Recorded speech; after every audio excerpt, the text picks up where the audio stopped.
जी, नमस्कार। दोस्तों, स्वागत है आप सभी का। हमारी आज की कहानी का नाम आत्माराम और कहानी के लेखक हैं मुंशी प्रेमचंद जी। कहानी का मर्म स्पर्शी बहुत ही सुंदर है। कहानी के प्रमुख जो कलाकार हैं, इस कहानी के प्रमुख जो पात्र हैं वह है महादेव, स्वर्णकार और एक तोता जिसका नाम आत्माराम है। शुरू करते हैं कहानी। वेदो गांव में महादेव स्वर्णकार एक प्रसिद्ध व्यक्ति था। वह अपनी दुकान में सुबह से शाम तक अंगीठी के सामने बैठा खटखट करता रहता था। यह खटखट की आवाज़ सुनने के लोग इतने आदी हो गए थे कि जब किसी कारण यह बंद हो जाती तो लगता था जैसे कोई चीज़ गुम हो गई हो। वह रोज़ाना एक बार सुबह सुबह अपने तोते का पिंजरा लेकर भजन गाता हुआ तालाब की ओर जाया करता था। उस हल्के अंधेरे में भी उसका कमज़ोर शरीर, लटका मुंह और झुकी हुई कमर देखकर ना वाकिफ को उसके कोई भूत प्रेत होने का शक पड़ सकता था। जैसे ही लोगों के कानों में आवाज़ पड़ती, सत गुरुदत्त शिवदत्त दाता, लोग समझ जाते कि दिन चढ़ गया है।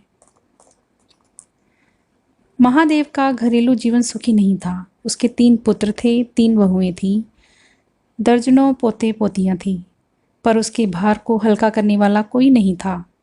पुत्र कहते थे, जब तक दादा जीवित हैं हम जीवन का आनंद उठा लें, फिर तो यह ढोल गले पड़ेगा ही। बेचारे महादेव को कभी कभी भूखे ही रहना पड़ता। भोजन के समय उसके घर में ऐसा वातावरण पैदा होता कि वह भूखा ही उठकर आ जाता और नारियल का हुक्का पीकर सो जाता।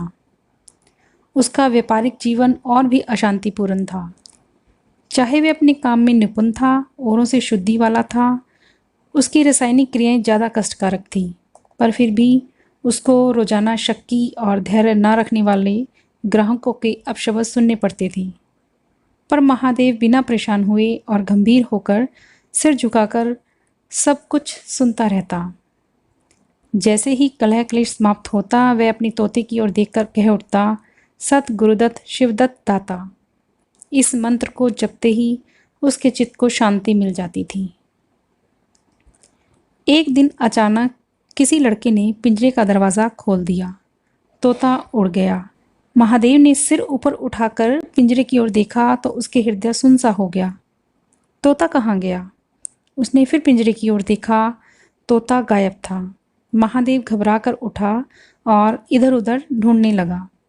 उसको संसार में यदि कोई वस्तु प्रिय थी तो वह यही तोता था। बेटों और पोते पोतियों की ओर से उसका मन भर गया था।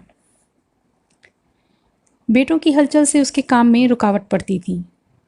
पुत्रों से उसको मोह नहीं था, इसलिए नहीं कि वह निकम्मे थे, परंतु इसलिए कि उनके कारण वह अपने आनंदमयी क्षणों से नियमित रूप से विरक्त रह जाता था। पड़ोसियों से भी उसको चिढ़ थी, इसलिए कि वह उसकी अंगीठी में से आग निकाल कर ले जाते थे। इन सारी परेशानियों से उसके लिए कोई सहारा था तो सिर्फ यही तोता था।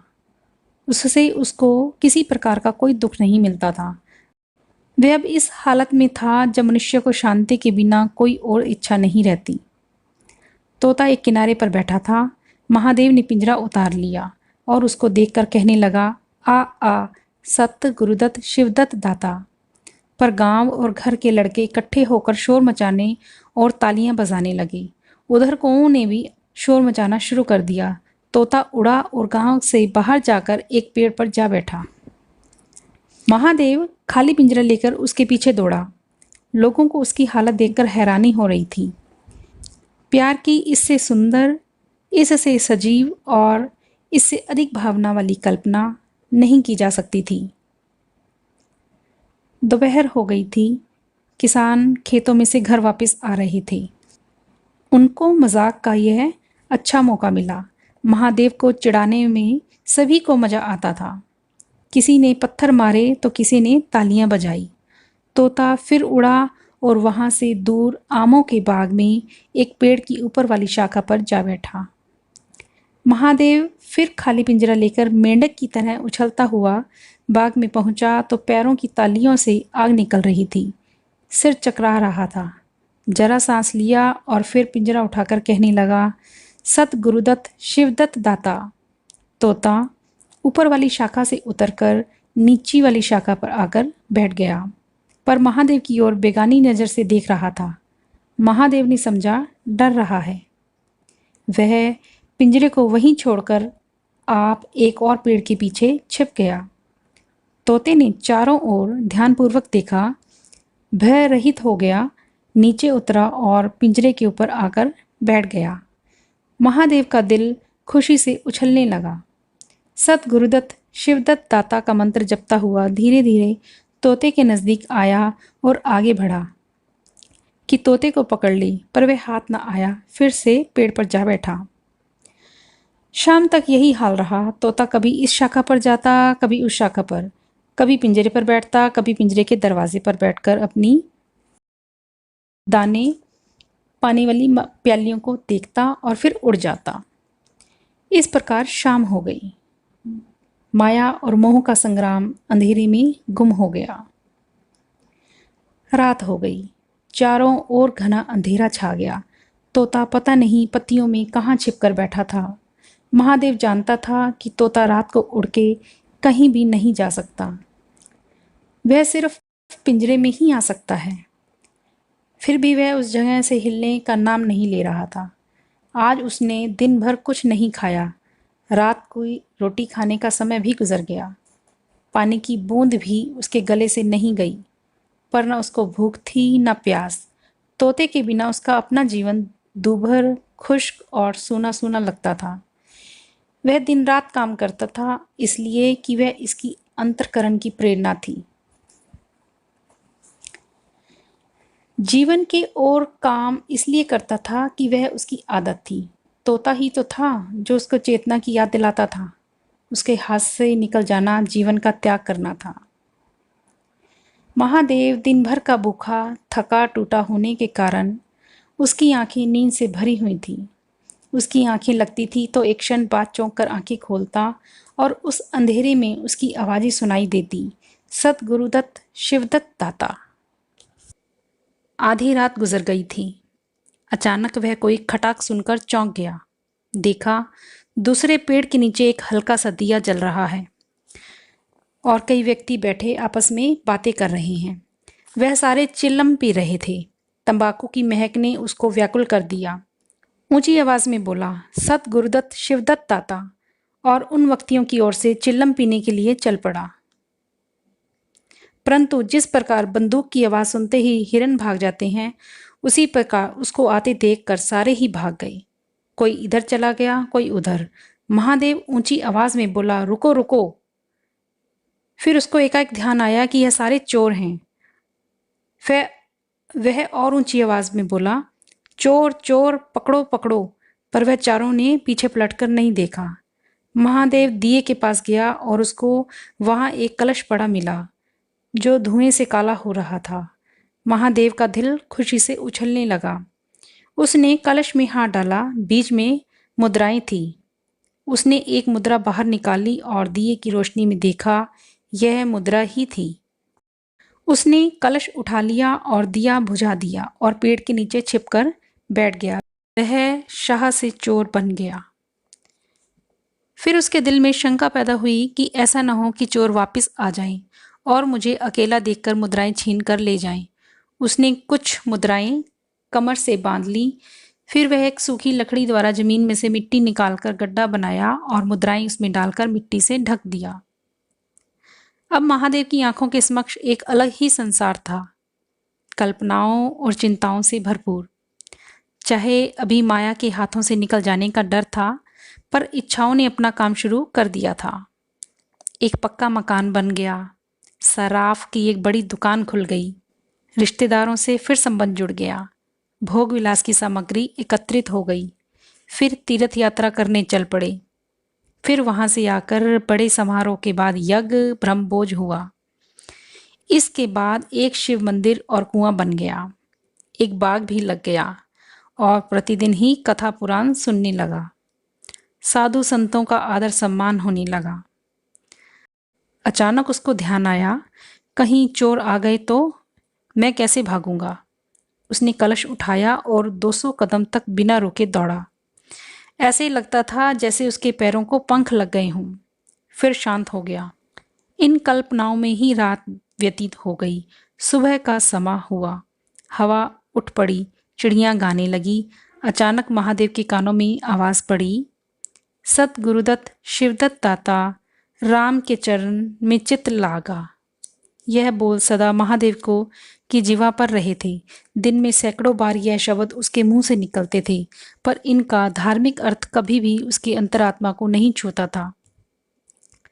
जैसे किसी बाजे में से राग निकलता है, उसी प्रकार उसके मुंह से यह बोल निकलते थे, निरार्थक और बिना किसी भाव से। उस समय उसका दिल रूपी पेड़ पत्तों के बिना था। यह निर्मल हवा उसको संगीत में नहीं बना सकती थी, पर अब उस पेड़ पर कोंपलें और शाखाएं निकल आई थीं। इस हवा के प्रवाह में झूम उठा था और संगीतमय हो गया था। सूरज निकलने का समय था। कुदरत एक अनुरागमयी प्रकाश में डूबी हुई थी।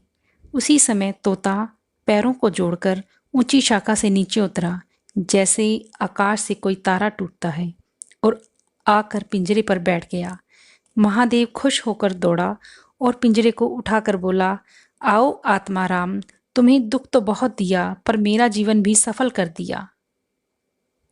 अब तुम्हें चांदी के पिंजरे में रखूंगा और सोने से मढ़ दूंगा। उसके रोम रोम में परमात्मा के शुक्राने की आवाज निकलने लगी। प्रभु, आप कितने दयावान हो। यह हमारा असीम प्यार है, नहीं तो मेरे जैसा पापी पतित मनुष्य कभी इस कृपा के योग्य नहीं था। इन पवित्र भावों द्वारा उसकी आत्मा धन्य धन्य हो गई। वह खुशी से कह उठा, सत गुरुदत्त शिवदत्त दाता, राम के चरण में चित लागा। उसने एक हाथ से पिंजरा पकड़ा, बगल में कलश दबाया और घर की ओर चल पड़ा। महादेव घर पहुंचा तो अभी कुछ अंधेरा था। रास्ते में एक कुत्ते के बिना और किसी से मुलाकात नहीं हुई, और कुत्ते को मुद्राओं से विशेष प्यार नहीं होता। उसने कलश को एक जगह छुपा दिया और उसको कोयले से अच्छी तरह ढककर अपनी कोठड़ी में रख आया। जब दिन निकल आया तो वह अपना सीधा पुरोहित के घर गया। पुरोहित पूजा पर बैठा सोच रहा था, कल ही मुकदमे की पेशी है और अभी तक हाथ में कोड़ी भी नहीं। जजमानों में से कोई सांस भी नहीं लेता। इतने में महादेव वहां पहुंच गया। पंडित जी ने मुंह फेर लिया। यह बदसूरत मूर्ति कहाँ से आ गई, पता नहीं दाना भी नसीब होगा या नहीं। गुस्से से पूछा, क्या है जी, क्या कहते हो? जानते नहीं इस समय हम पूजा करते हैं? महादेव ने कहा, महाराज, आज मेरे घर सत्यनारायण की कथा है। पुरोहित जी हैरान हो गए। कानों पर विश्वास न हुआ। महादेव के घर कथा का होना उतना ही असाधारण घटना थी जितनी अपने घर में किसी भिखारी से भिक्षा निकालना। पूछा, आज क्या है? महादेव बोला, कुछ नहीं, ऐसे इच्छा हुई कि आज भगवान की कथा सुन लूं। सुबह से ही तैयारियां होने लगी। वेदों के नज़दीक के गांवों में मुनादी करवाई गई। कथा के बाद भोजन का भी निमंत्रण था। जो सुनता हैरान होता। शाम को जब सभी लोग एकत्रित हो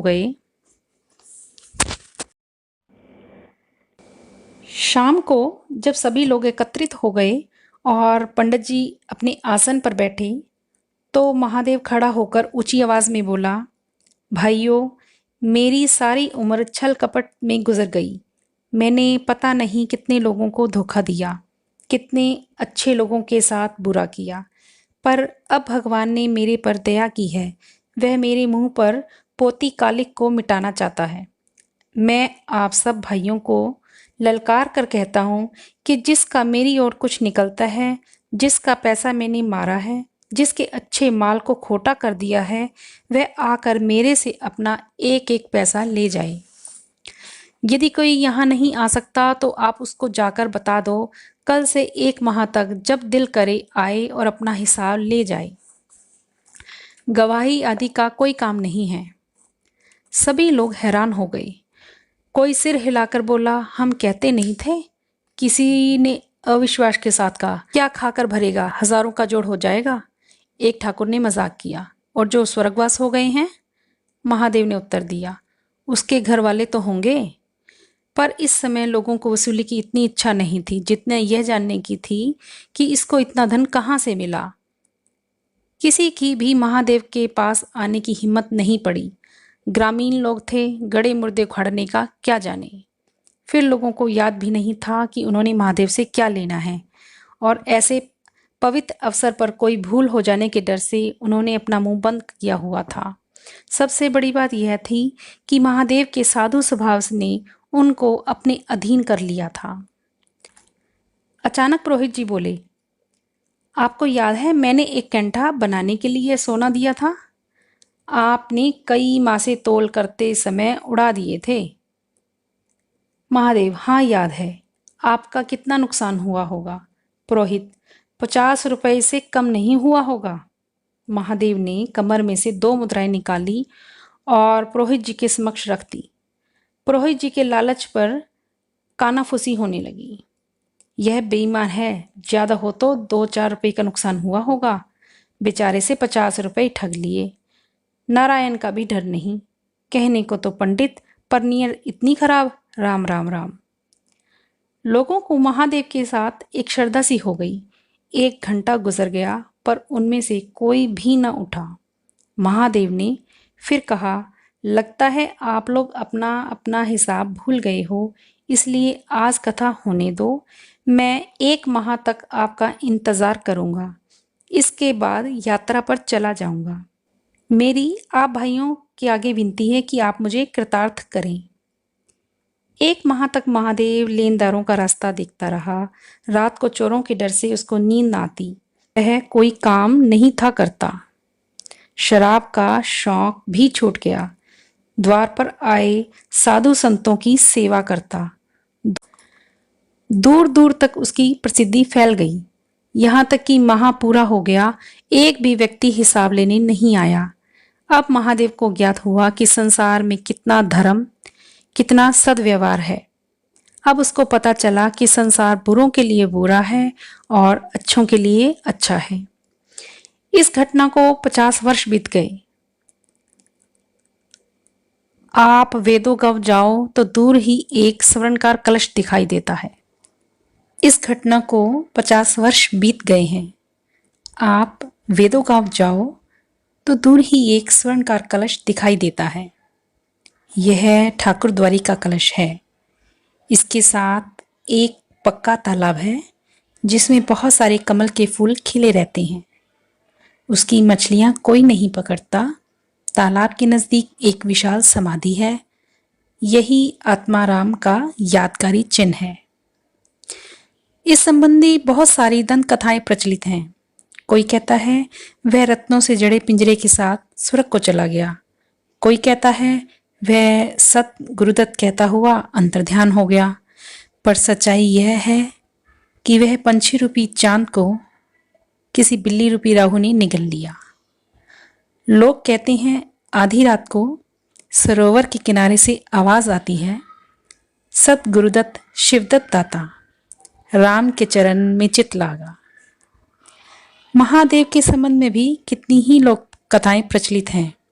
उनमें से सबसे ज्यादा मानने योग्य यह है कि आत्माराम के समाधि लीन होने के उपरांत वह कई सन्यासियों के साथ हिमालय चला गया और वहां से वापस नहीं आया। उसका नाम आत्माराम प्रसिद्ध हो गया। आशा है कहानी आपको पसंद आई होगी। धन्यवाद।